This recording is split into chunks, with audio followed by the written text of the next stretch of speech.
Bismillahirrahmanirrahim. Assalamualaikum warahmatullahi wabarakatuh. Kembali lagi berjumpa dengan saya Lukman Hakim Wicaksono selaku guru IPS. Bapak ucapkan selamat datang, jazakumullah. Kalian sudah semester 2 dan kalian sudah melampaui pembelajaran pada saat semester 1 yang kurang lebih selama 4 bulan. Dan selama pandemi ini Bapak mohon maaf jika selama semester pertama Bapak belum bisa ngajar dengan baik, Bapak belum bisa ngajar dengan lugas. Kurang lebih pada semester kedua ini izinkanlah Bapak untuk mengulas lagi, untuk mengajar lagi pada ilmu pengetahuan sosial ini. Kemarin kalau kita mereview sebentar pada pertemuan pertama pada semester ganjil kita sudah belajar tentang ilmu geografi. Yang kedua bab 2 kita sudah belajar tentang ilmu sosiologi. Lah apa semester kedua ini kita belajar tentang ilmu ekonomi. Adapun judulnya yaitu interaksi manusia dengan lingkungan ekonomi. Nah, sebelum kita memulai pelajaran, baiknya kita berdoa dulu dengan membaca basmalah. Bismillahirrahmanirrahim. Oke, kita langsung lanjut teman-teman semua. Pada pertemuan pertama kali ini kita akan membahas tentang interaksi manusia dengan lingkungan ekonomi.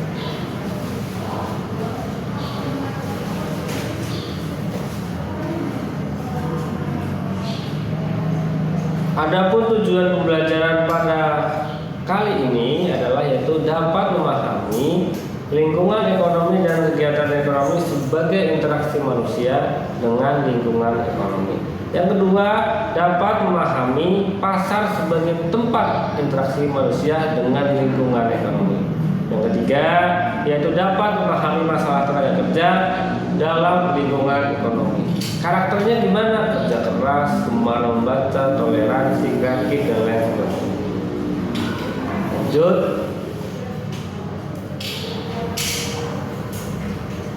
Oke. Berbicara mengenai lingkungan ekonomi yang sudah Bapak gambarkan di sini kurang lebih ada 4 teman-teman semua.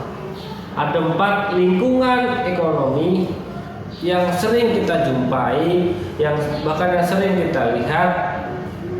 Baik lihat langsung, baik lihat real di televisi atau pernah kita dengar. Yang pertama, tenaga kerja.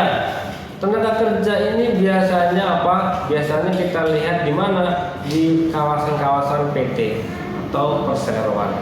Di mana itu? Di Jababeka ada, di Karawang, di Cikarang itu namanya Jababeka, di Jakarta pun ada.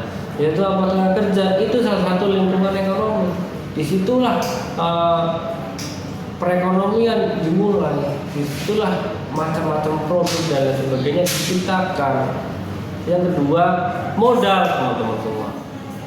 Ekonomi ini, lingkungan ini tidak akan bisa berjalan jika tidak ada modalnya. Jadi bagaimana perekonomian berjalan kalau kita tidak punya modal?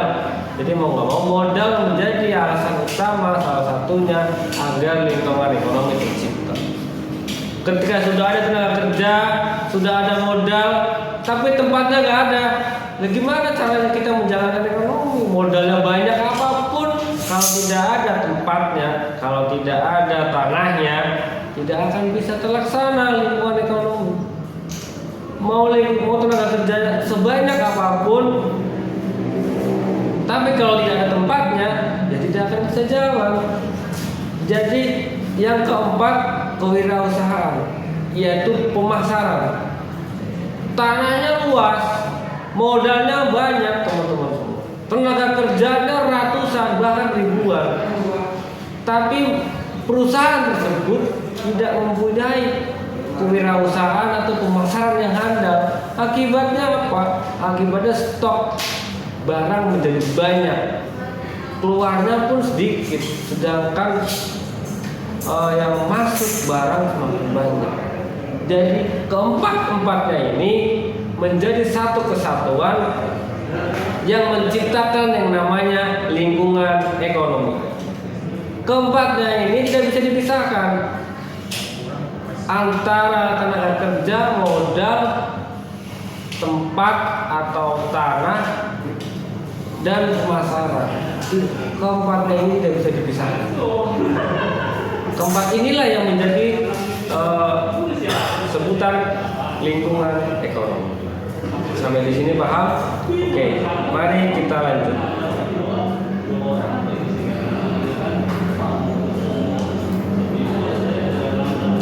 Kita sudah bahas tentang lingkungan ekonomi.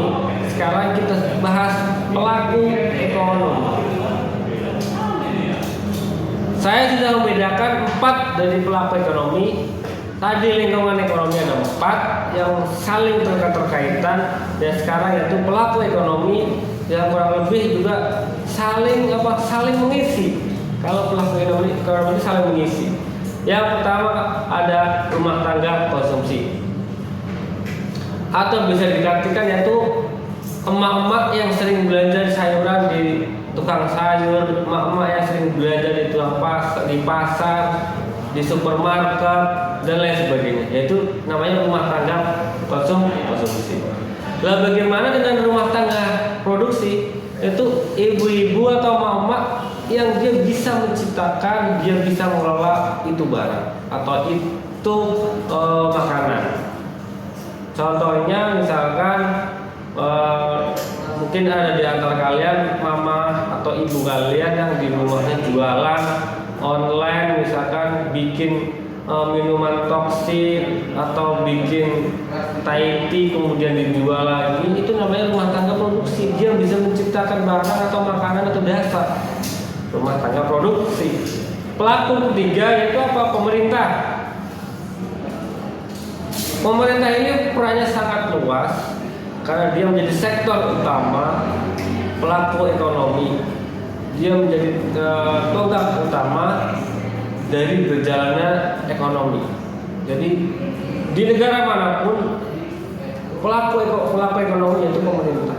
Kalau pemerintah bisa menjalankan roda pemerintahannya, maka ekonomi akan berjalan dengan baik. Yang keempat, masyarakat luar negeri. Sisa itu salah satu pendapatan negara yang bisa dibilang lumayan banyak teman-teman semua.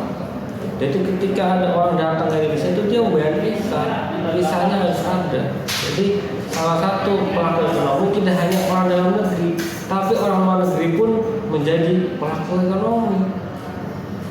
Tapi harus kita cermati pula, pelaku ekonomi ini bisa jadi negatif, bisa jadi positif. Nanti akan kita bahas di pertemuan selanjutnya. Lanjut.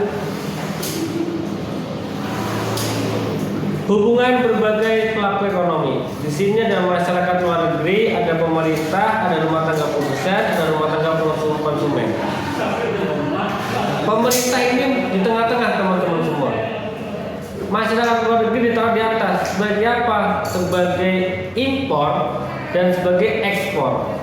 Kalau impor itu artinya apa? Masyarakat luar negeri berjualan ke kita. Mereka berjualan ke negara kita.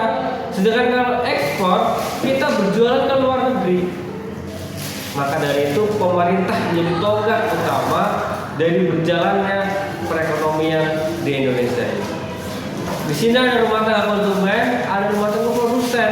Mereka saling berhubungan dengan pemerintah. Pemerintah membutuhkan rumah tangga konsumen, namun juga pemerintah butuh UMKM, yaitu rumah tangga produsen. Dan keempat-empatnya ini saling berhubungan. Mulai dari arus barang, bisa kalian lihat, bisa kalian baca, fasilitas umum, pajak larinya ke pemerintah, investasi dari masyarakat luar negeri atau dari negara lain, juga ada arus uang atau imbalan. Ini paling banyak berjalan itu di tengah-tengahnya, itu di bawah antara rumah tangga dan konsumen itu paling banyak berjalannya.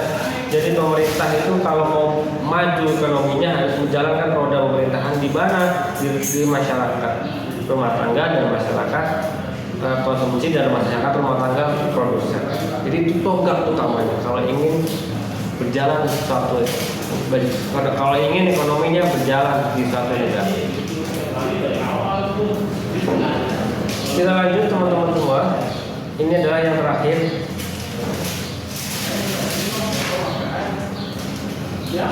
Yaitu pasar. Pasar adalah tempat interaksi manusia dengan lingkungan ekonomi. Nah, materi ini yang nanti akan kita bahas pada pertemuan kedua, yaitu tentang pasar. Tadi pada pertemuan kali ini kita sudah membahas tentang pelaku ekonomi. Jadi kurang lebih seperti itu. Nanti jika ada pertanyaan bisa kalian cek via YouTube atau kalian bisa sharing di Ustaz kalian. Nanti akan dapat koreksi dari akan dapat lihat dari pertanyaan-pertanyaan dari kalian. Bapak ucapkan jazakumullah. Mohon maaf sebanyak-banyaknya jika ada kata-kata yang salah atau kata-kata yang kurang berkenan. Inilah Bapak, kurangnya banyak, lebihnya sedikit, namun Bapak ingin berusaha membagi ilmu ini buat kalian semua. Terima kasih, jazakumullah.